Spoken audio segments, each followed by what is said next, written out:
Oi, tudo bem? Aqui é a Ana. E hoje nós estamos caminhando para a penúltima aula baseada no livro do Daniel Willingham, Por que as crianças não gostam da escola. E hoje eu vou falar de um assunto muito interessante e importante para quem quer se tornar autodidata ou até mesmo quer ajudar alguém a aprender melhor. Nós vamos discutir como as crenças que uma pessoa tem sobre a sua própria inteligência afetam a capacidade de aprender dessa pessoa. Em outras palavras, o que você acredita que pode ou não aprender influencia o que realmente você consegue ou não. Isso é um assunto muito sério, né? Então vamos revisar algumas ideias que foram discutidas nas últimas duas videoaulas sobre neurocognição. A gente viu que existem duas teorias sobre a origem da inteligência e que essas teorias estão muito associadas a duas culturas diferentes, a oriental e a ocidental. Uma dessas teorias diz que a inteligência tem um forte componente ambiental e que os fatores genéticos influenciam muito pouco. Essa teoria se contrapõe a uma outra, mais antiga, que dizia que a carga genética era muito mais importante que os fatores ambientais. Mas a gente viu que, na verdade, essa ideia foi descartada pelos estudos mais recentes da neurociência. Ou seja, o que vigora hoje é a ideia de que o componente ambiental é muito mais importante que o componente genético. A gente tinha visto também que essa ideia mais moderna de uma inteligência formada principalmente por fatores ambientais está muito ligada à cultura oriental, que vê a inteligência como algo maleável e que aquela ideia antiga da primazia do fator genético está mais ligada à nossa visão ocidental de inteligência como uma coisa fixa e imutável. O interessante aqui é que quando eu publiquei a videoaula falando das teorias da inteligência geral versus a inteligência específica, uma amiga levantou a discussão sobre aqueles professores que na primeira semana de aula já querem classificar os alunos entre aqueles que vão aprender e aqueles que não vão aprender. Ou seja, a maioria dos professores ainda estão muito imbuídos da ideia de que a inteligência é fixa, apesar de todas as evidências em contrário. Isso não são só os professores, não. A gente, de uma maneira geral, ainda tem isso muito implícito no nosso pensamento e nas nossas ações também. Porque é muito difícil e demorado você mudar uma cultura tão fortemente arraigada como essa sobre a inteligência. Exatamente isso que a gente vai ver no tipo de experiência que eu vou mostrar hoje. E também as consequências que essa crença que você tem sobre a inteligência trazem para a nossa aprendizagem. Então, esses novos experimentos pegam várias crianças e apresentam a elas jogos em diferentes níveis de dificuldade. E durante a experiência, essas crianças podem escolher os jogos que vão brincar livremente, né? Elas que escolhem o que elas vão brincar. Enquanto isso, os pesquisadores vão percebendo, vão anotando quais os jogos que elas escolhem, quais as crianças que escolhem os jogos mais fáceis, quais aquelas que escolhem os jogos mais difíceis, mais desafiadores. Aí depois, numa sessão separada, eles investigam as crenças que essas crianças têm sobre a inteligência. Ou seja, se elas têm uma tendência a considerar a inteligência como algo fixo e imutável, ou se elas têm uma tendência a considerar que a inteligência é alguma coisa que se pode melhorar. Quando eles foram cruzar os dados dessas duas análises, eles descobriram uma coisa muito interessante.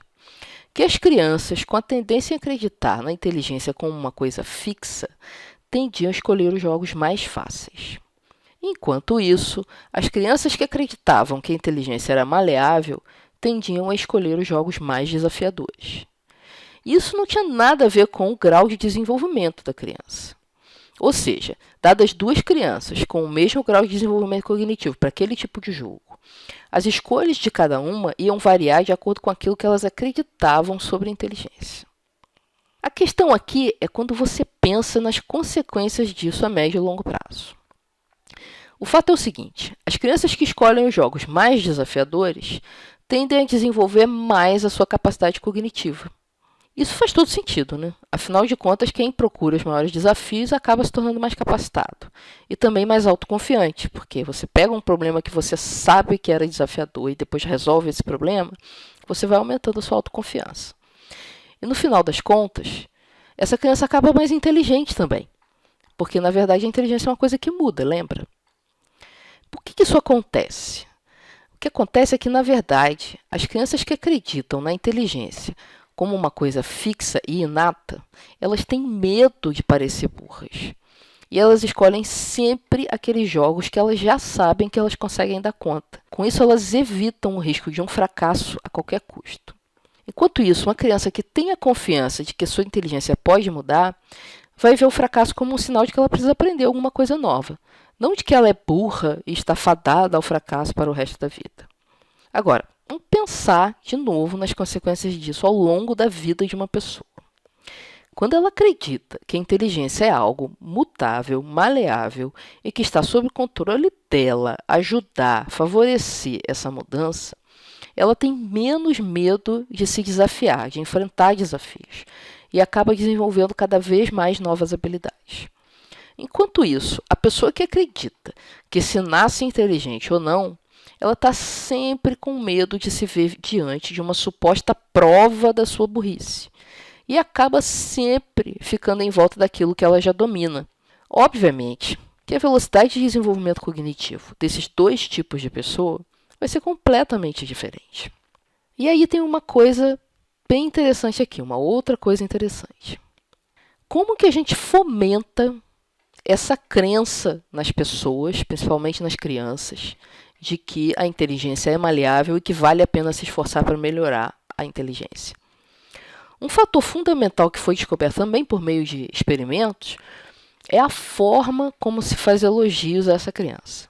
Ou seja, se a pessoa ouve desde criança que ela é inteligente, ela tende a desenvolver a crença de que inteligência é um atributo fixo. E a gente já sabe onde isso vai dar, né? Por outro lado, se você elogia o esforço feito pela criança, mostrando que os resultados são uma mera consequência desse esforço, ela tende a formar na cabeça dela a crença de que a inteligência é algo que se desenvolve aos poucos, através do trabalho constante. Qual dessas duas crianças vai ter maiores chances de ser bem-sucedida na sua aprendizagem? Bom, se a gente olha os resultados das experiências que eu acabei de relatar, fica muito claro que elogiar os esforços é muito mais produtivo, porque vai embutir a ideia de uma inteligência que pode ser desenvolvida. Finalmente, o que tudo isso tem a dizer para quem é autodidata ou é candidato a autodidata? Quer dizer o seguinte, que a sua inteligência depende, antes de mais nada, das suas escolhas. E mais, que essas escolhas estão sob o seu controle. Em outras palavras, se você decidir aprender alguma coisa, acreditar que é capaz de aprender esse negócio e fizer o esforço que tem que ser feito, você tem uma chance muito grande de conseguir.